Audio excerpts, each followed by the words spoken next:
60초만. 이번에 방송의 날에 이재명 대통령이 한 얘기 들었어? 그냥 기념사처럼 들릴 수 있는데 사실은 지금 우리 방송이 왜 이렇게 힘든지 정확하게 짚은 말이었어. 먼저 방송의 날이 왜 생겼는지부터 말해줄게. 지금으로부터 78년 전 1947년에 우리나라가 일본 호출 보호 쓰던 걸 벗어나서 드디어 국제기구에서 독자적인 호출 보호를 받았거든. 그게 우리 방송이 독립했다는 상징이라서 9월 3일을 방송의 날로 기념하는 거야.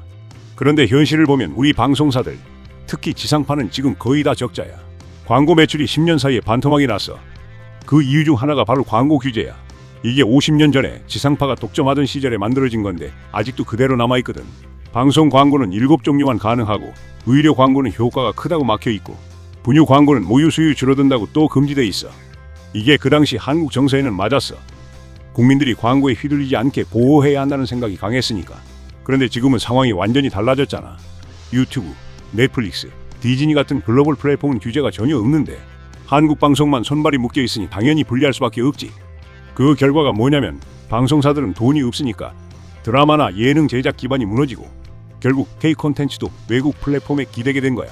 우리가 원래 주인공이었는데 지금은 넷플릭스 같은데 납품하는 하청업체 수준으로 전락한 거지.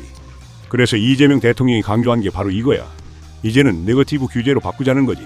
지금까지는 허용된 것만 할 수 있는 포지티브 방식이었다면 앞으로는 금지된 것만 빼고는 다 할 수 있게 하자는 거야. 그렇게 바꾸면 방송사들이 광고를 더 자유롭게 받을 수 있고 창의적인 콘텐츠에도 다시 투자할 수 있다는 거야. 물론 여기서 걱정되는 부분도 있어. 한국 정서에는 여전히 광고는 조심해야 한다는 인식이 남아있거든. 특히 의료 광고나 사행성 광고 같은 건 과장되면 국민들이 쉽게 속을 수 있잖아. 그러니까 규제를 푼다고 해도 최소한의 안전장치는 꼭 필요해. 자유화가 곧 방임은 아니니까. 내 생각엔 대통령이 말한 방향 자체는 맞아. 시대가 변했으니까 낡은 규제는 정리해야 하는 게 맞지. 하지만 중요한 건 어떻게 풀 거냐 하는 거야. 국민들이 불안해하지 않으면서도 방송사들이 경쟁력을 되찾을 수 있는 절묘한 균형이 필요하다고 봐. 그리고 대통령이 마지막에 한 말도 인상적이었어. 우리 방송이 외국 플랫폼의 하청 기지로 전락하지 않도록 제도를 정비하겠다는 거였거든. 지금처럼 가면 우리가 만든 K드라마, K예능이 한국 이름으로 나가는 게 아니라 외국 기업 로고 달고 전 세계에 퍼질 수밖에 없으니까.